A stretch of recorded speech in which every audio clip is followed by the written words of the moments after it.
Bonjour à tous et salut. Aujourd'hui, c'est une très belle journée ensoleillée chez nous. Je ne sais pas comment c'est chez vous. Et chaque fois qu'il y a une belle journée, je me souviens du soleil de la justice. Ce qui, nous voulons toujours qu'il se lève avec guérison dans ses rayons ou ses ailes. Hier, par contre, il y avait de la neige et il a neigé un peu, très peu, mais malgré tout,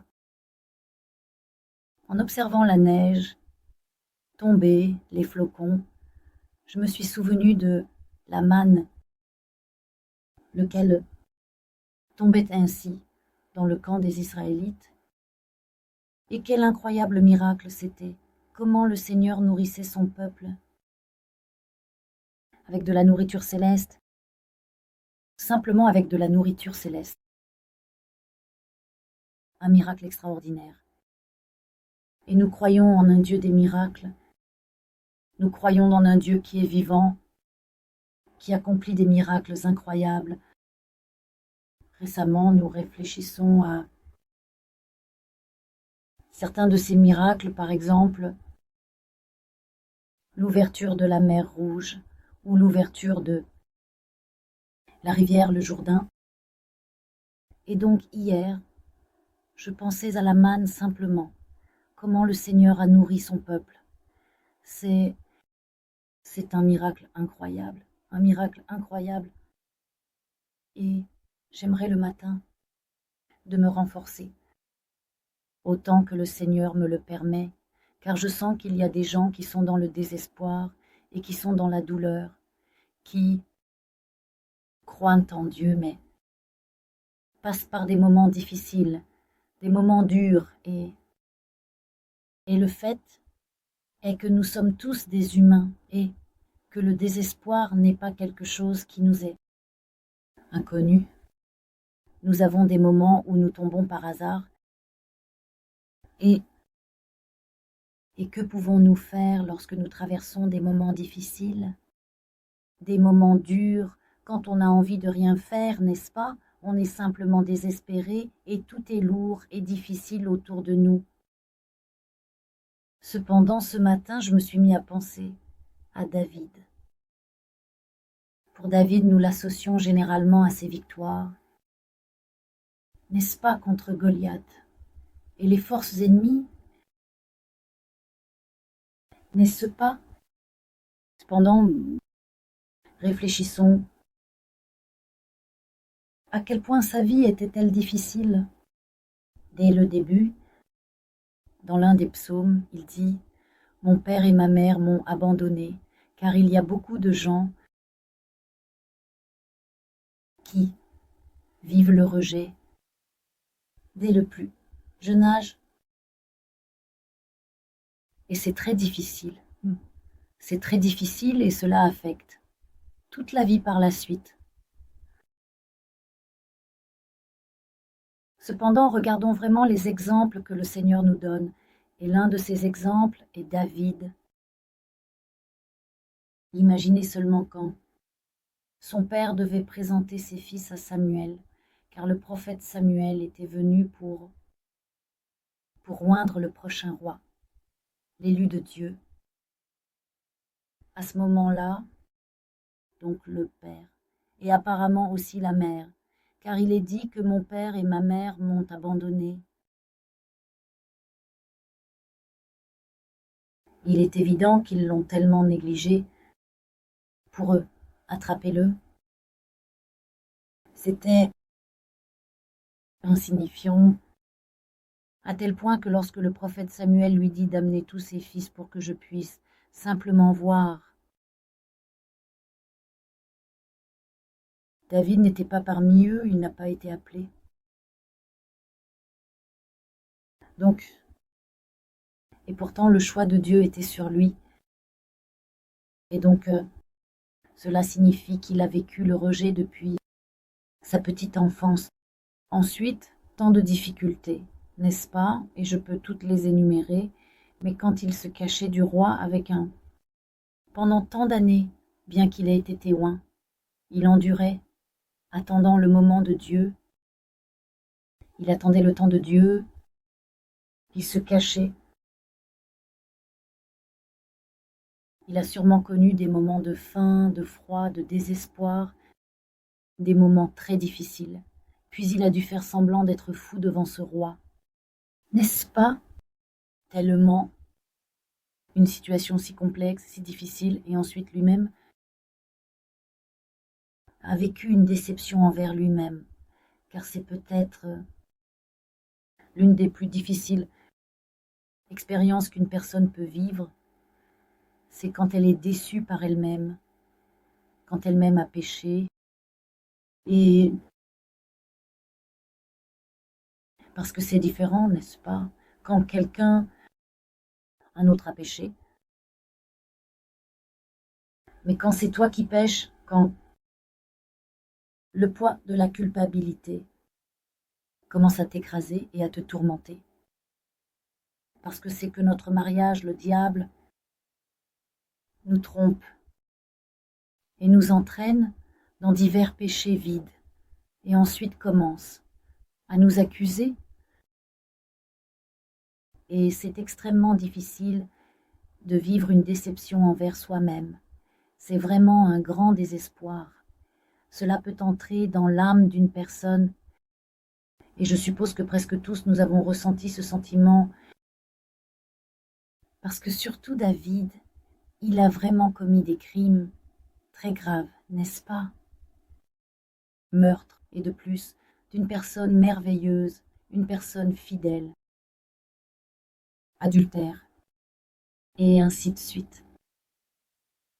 Ensuite, n'est-ce pas? Cela a commencé.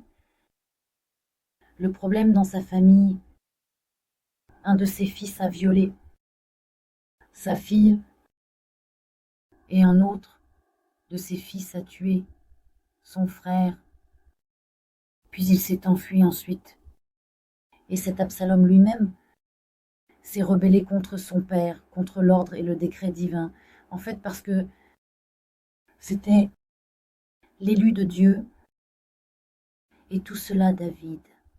Imaginez-vous, je n'imagine pas combien la vie était lourde, combien la vie pèse. Parfois nous disons, oui, ma vie est très lourde, c'est très difficile pour moi, très, pourquoi cela m'arrive-t-il, pourquoi ainsi est ainsi, mais la vie de David n'était pas plus légère. En général, la vie des gens de Dieu n'a jamais été facile. En fait, nous n'avons pas la promesse que notre vie sera facile. Des messages généraux de ce genre, qui sont un peu exagérés. Et de nos jours, il y en a, n'est-ce pas? Nous devons être très prudents, car si nous suivons et observons attentivement des choses exagérées, il y a un risque de vivre une déception. Donc, et que faisait David? Réfléchissons en lisant ces psaumes. Simple. Quoi qu'il traversait. On voit que c'était très difficile pour lui, n'est-ce pas, comme il le dit lui-même. Les torrents m'ont submergé, les eaux m'ont inondé. Il n'y a pas d'endroit où poser le pied. Un endroit stable, je m'enfonce dans le talent, n'est-ce pas? Je t'en prie, Seigneur, que l'ouverture de la fosse ne se ferme pas au-dessus de moi. Simplement, on voit qu'il traversait un grand désespoir, une grande souffrance intérieure. Et malgré tout, Yoshli dit, attendez le Seigneur, attendez le Seigneur. Et il dit à ses auditeurs, n'est-ce pas, et à ceux qui liront, attendez le Seigneur, fortifiez vos cœurs, attendez le Seigneur.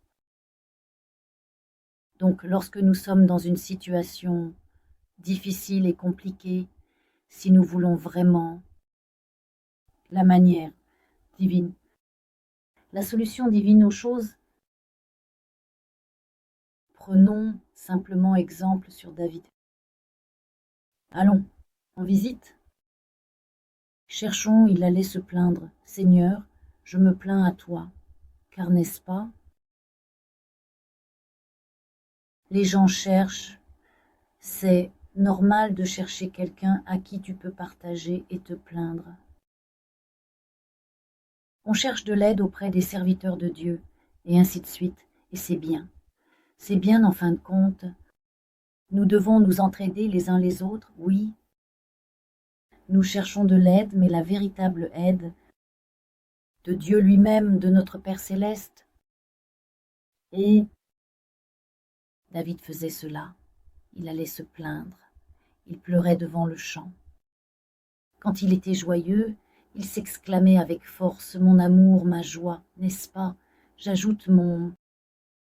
Mais quand il était en détresse, en difficulté, de la même manière, il allait et disait, Seigneur, pourquoi m'as-tu abandonné, n'est-ce pas? Pourquoi restes-tu loin de moi? S'il te plaît, nous voyons son cri, sa plainte, et son espoir, que c'est en Dieu, et c'est pourquoi il était, n'est-ce pas, le Seigneur dit, voici un homme selon mon cœur, parce qu'en fait, ce qui est très hautement estimé par le Seigneur, je commence à le comprendre récemment, ce ne sont pas nos belles actions, notre beau comportement,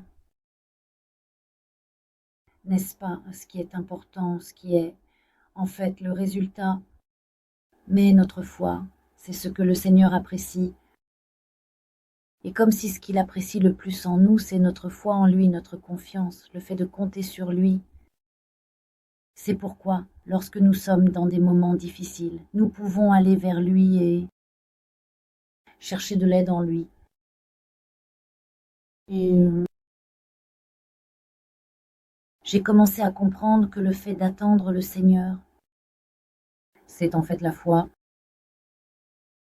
Attendre le Seigneur signifie avoir confiance en lui. Attendre ses instructions. L'attente est parfois assez difficile. Parce que nous voulons que les choses s'arrangent plus rapidement, que le problème soit résolu plus vite, que la solution arrive plus rapidement. Cependant, il y a un processus, il y a un temps où il faut attendre, et notre attente, c'est en fait la foi. Attendre que le Seigneur fortifie son cœur en Dieu, c'est attendre. Mais ce n'est pas simplement une attente quelconque. Et ici, j'ai trouvé un très beau verset dans Ésaïe 26:8. Sur le chemin de tes ordonnances, Seigneur, nous t'avons attendu. Le désir de notre âme est pour ton nom et pour le souvenir de toi. Avec mon âme, je t'ai désiré la nuit. Oui, du fond de mon esprit, je te cherche, jusqu'à l'aube. Car lorsque tes ordonnances sont accomplies sur la terre, les habitants du monde apprennent la justice. Ce sont bien 2 versets, mais j'aimerais que nous les examinions un peu. Donc sur le chemin de tes ordonnances, Seigneur, nous t'avons attendu. Ce n'est pas simplement une attente quelconque, mais sur le chemin de tes ordonnances, sur le chemin de tes paroles, le chemin des paroles de notre Dieu. C'est-à-dire sur son chemin, car Jésus est le chemin. Il est la manière de résoudre les choses. Et lorsque nous inclinons notre cœur pour chercher la solution de la situation dans laquelle nous sommes, des problèmes dans lesquels nous nous trouvons, dans les voies de Dieu, comment il veut qu'un certain problème ou une certaine situation soit résolue, alors nous avons la promesse qu'il est notre aide, il nous délivrera, il nous soutiendra. Le désir de notre âme est vers ton nom. Donc, il est très important de sonder nos cœurs, nos motivations. Quel est notre désir? Par quoi sommes-nous guidés? Et si notre désir est vers le nom de Dieu, vers les voies de Dieu, alors le Seigneur donnera la bonne issue à la situation. Parfois cela peut même ne pas nous plaire beaucoup. Mais le choix de Dieu, la voie de Dieu est toujours la meilleure pour nous. Et c'est intéressant que dans l'attente, et comme il est dit ailleurs, ne soyons ni comme le cheval, ni comme l'âne. Cela me touche beaucoup, et je le mentionne peut-être souvent lorsque je vous partage certaines choses, mais cela m'est arrivé de manière très significative. Alors, en quoi le cheval est-il caractéristique? Il est beau et fort, il a de la force, il surmonte, mais il y a aussi beaucoup de vanité en lui, beaucoup de fierté. Il a de la rapidité, de la précipitation. Et la plupart d'entre nous sommes précipités. J'ai été précipitée de nombreuses fois et ensuite il n'était pas nécessaire de me repentir. Mais la voix de Dieu n'est pas dans la force et les muscles du cheval, ni dans sa beauté et dans sa rapidité, ni dans l'âne et le fisc. Et dans, n'est-ce pas que l'âne a aussi son caractère, mais il s'entête. Il se dit qu'il a raison et ça se passera à ma manière, pas à la tienne, n'est-ce pas qu'il s'entête? Parce que parfois notre justice, qui est comme un chiffon sale, commence à se tenir devant nous comme un étalon et nous pensons que notre justice est celle qui va arranger les choses. Nous commençons à nous fier à notre propre esprit, mais la parole de Dieu nous montre que ce n'est pas non plus la bonne manière. Nous pouvons sembler très justes dans les situations que nous vivons, nous sentir injustement opprimés, etc. Et cela peut être le cas, mais ce n'est pas la manière de manifester et de s'accrocher à notre propre justice, mais de chercher les décrets de Dieu et le nom de Dieu. C'est là notre refuge. C'est là notre chemin. Il n'y a tout simplement pas d'autre moyen, et nous le voyons dans la vie de David.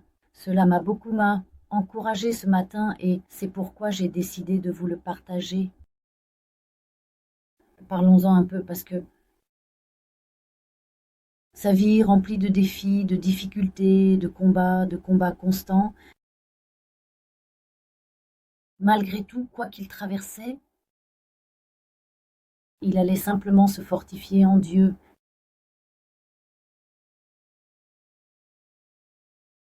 Son refuge était Dieu. Le nom de son Dieu était sa tour forte. Et il a laissé un bel héritage spirituel et durable et mémorable et inspirant et inoubliable et éternel. En lisant ces psaumes, nous pouvons vraiment être encouragés à nous inspirer de la manière dont il agissait dans sa vie et aussi dans l'attente. Il y a aussi, pour ainsi dire, nous pouvons l'utiliser comme une préparation,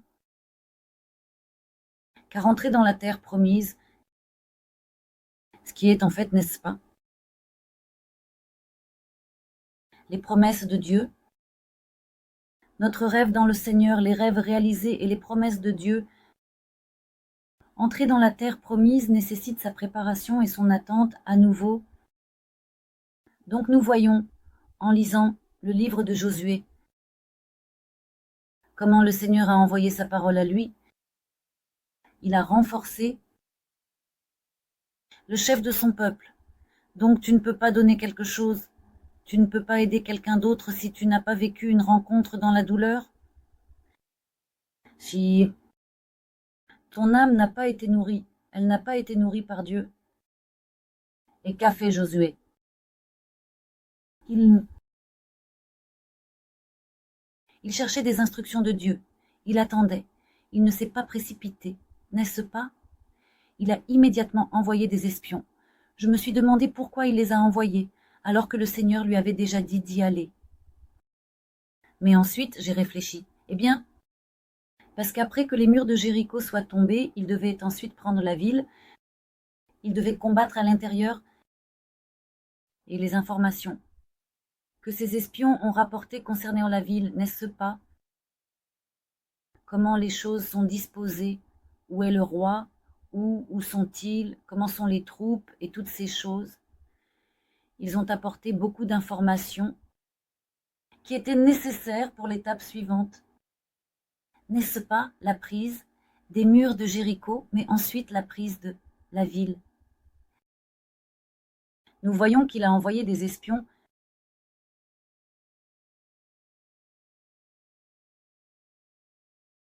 Ensuite, il y a eu une période où ils devinrent se circoncire. N'est-ce pas les nouveaux? La nouvelle génération. C'est une façon de conclure cette alliance avec Dieu. Il y avait une consécration. Il y avait un passage à travers le Jourdain, qui est à nouveau une image. Je crois que c'est un symbole du baptême d'eau, spécialement pour les gens qui n'étaient pas passés par la mer Rouge. Ils devaient le prendre, et c'était en fait une préparation sérieuse avant la prise. L'entrée dans la terre promise a ensuite été marquée par tant de batailles. Donc, ce matin, je veux vous encourager. Je veux encourager chacun qui a désespéré d'une manière ou d'une autre, que ce soit à cause de ses propres erreurs, que ce soit à cause des échecs dans la vie, des situations difficiles qu'on traverse, peut-être même de l'état de santé et l'état de la famille. Car il y a des sœurs qui m'écrivent, n'est-ce pas? Combien de cas ne peuvent pas du tout gérer la culpabilité qu'ils vivent avec? Comment continuer à avancer? J'ai aussi traversé de telles périodes. J'ai eu des moments très difficiles, comme chacun de nous. Cependant, ce qui m'est arrivé à un moment donné, je me souviens même de l'endroit où je crois que Dieu m'a parlé. Il me l'a même dit d'une manière un peu stricte. Et j'aimerais simplement vous le partager aussi. Et bien sûr, je reformule, je ne peux pas le dire exactement. Ce que j'ai entendu, mais je crois qu'il m'a dit, cesse de te concentrer sur toi-même. Tu n'es pas le centre. Ce que tu fais ou ne fais pas n'est pas insignifiant. Regarde-moi, car je suis certainement ton salut, et tu ne peux te sauver. Qui t'a amené jusqu'ici? Celui qui a élevé des enfants et a crié dans la foi, qui était à tes côtés dans tes moments les plus difficiles, qui t'a sorti de la boue, celui qui a délivré. Est-ce que c'était toi-même pour le faire? Alors regarde vers moi et laisse-le passer derrière. Les problèmes? Nous voyons dans la parole combien de fois le Seigneur dit « N'aie pas peur ». Et je crois qu'aujourd'hui encore, il nous dit de ne pas avoir peur. Et c'est avec cela que je vais conclure, avec ce merveilleux. Comment réciter un verset? Attends le Seigneur, que ton cœur se fortifie. Attends le Seigneur. Dieu est notre force. Dieu est notre refuge. En son nom, cachons-nous. Je ne m'appuie pas sur lui car nous ne pouvons pas compter sur nous-mêmes. Nous ne pouvons compter sur aucun fruit, mais sur lui nous le pouvons. Seigneur, notre Père, toi qui nous as créés, qui connais notre constitution, toi qui connais notre entrée, notre sortie, notre coucher et notre lever, nos jours et nos nuits, aide-nous, Seigneur, à tourner notre regard vers toi, tourner le dos au passé. ne pas nous concentrer sur nous-mêmes, ne pas nous attarder sur nos propres erreurs ou celles des autres. Ne pas nous fier à la chair, rejeter les idoles dans notre vie, mais tourner notre regard vers toi, le vrai Dieu, le rocher, d'où viennent les eaux vives, que nous puissions nous abreuver de tes eaux vives, afin que des rivières vivantes coulent de notre sein. Appris à te regarder, appris à ne pas laisser notre regard tomber vers la terre, mais que notre regard soit tourné vers toi. Aide-nous, notre force, notre amour, aide-nous, comme David se confiait en toi dans toutes les situations de sa vie. Et ainsi il était un homme, selon ton cœur. Aide-nous aussi à devenir des personnes, selon ton cœur, à nous confier en toi, à vivre par la foi, à t'attendre, Seigneur. Nous te prions, aide-nous, nous tendons nos mains vers toi, nous élevons notre âme vers toi, des profondeurs de notre âme, nous crions vers toi pour de l'aide. Aide-nous, car nous t'attendons, nous nous confions en toi, nous nous renforçons en toi. À t'attendre, Seigneur, nous te remercions. Et je vais terminer avec juste un autre verset, car je crois que Dieu me le rappelle. Car lorsque tes décrets sont accomplis sur la terre, les habitants du monde apprennent la justice. Quand nous marchons dans les voies du Seigneur, alors nous nous remplissons, nous nous nourrissons de la nourriture de Dieu, nous buvons les eaux vives de Dieu, et alors nous pouvons aussi enseigner ce monde à propos de la justice de Dieu. Alors, nous pouvons être utiles aux personnes autour de nous et les enseigner les décrets de Dieu. Quand nous avons vécu une rencontre avec Dieu, alors nous pouvons être un canal de l'amour de Dieu pour ce monde. Et alors le monde apprend la justice de Dieu. Et alors les gens viennent à la repentance.